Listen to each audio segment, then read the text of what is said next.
વાલોડ પોલીસે બોહારી ગામેથી મહિલા બુટલેગરને ઝડપી લઈ એક આરોપીને વોન્ટેડ જાહેર કરાયો।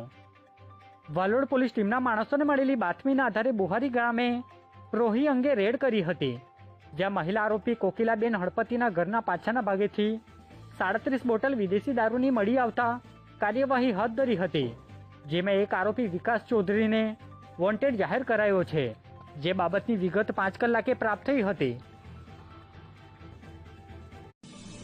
કરજણ વેમારડી રોડ પર ખૂન કરી ફેંકી દીધેલ મૃતદેહને જ્વલનશીલ પદાર્થ નાખી હત્યારાઓએ ઓળખનાશ કરવાનો પ્રયત્ન કર્યો હતો। જોકે અનેક પોલીસની ટીમોએ વિવિધ થિયરી પર તપાસ કરી બાતમીદારો કામે લગાડતા મૃતકની આખરી ઓળખ પોલીસે કરવામાં સફળતા મળી હતી।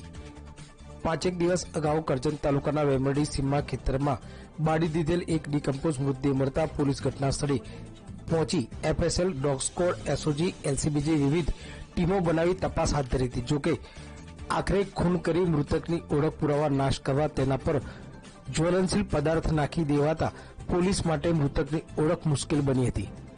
જોકે તપાસ વિભાગની પોલીસની ટીમ દિવસ રાત મહેનત કરતા આસપાસના વિસ્તારોમાં ગુમ થયેલ યુવકો અને સીસીટીવી કેમેરાઓની ચકાસણી બાદ મરણ જનારનો મૃતદેહ 5 તારીખે મળ્યો હતો। જોકે પોલીસે મૃતક મનસુખભાઈ બારોટ, ઉંમર 65, ગામ વેલંજા, કામરેજ, સુરત હોવાની ઓળખ થઈ હતી।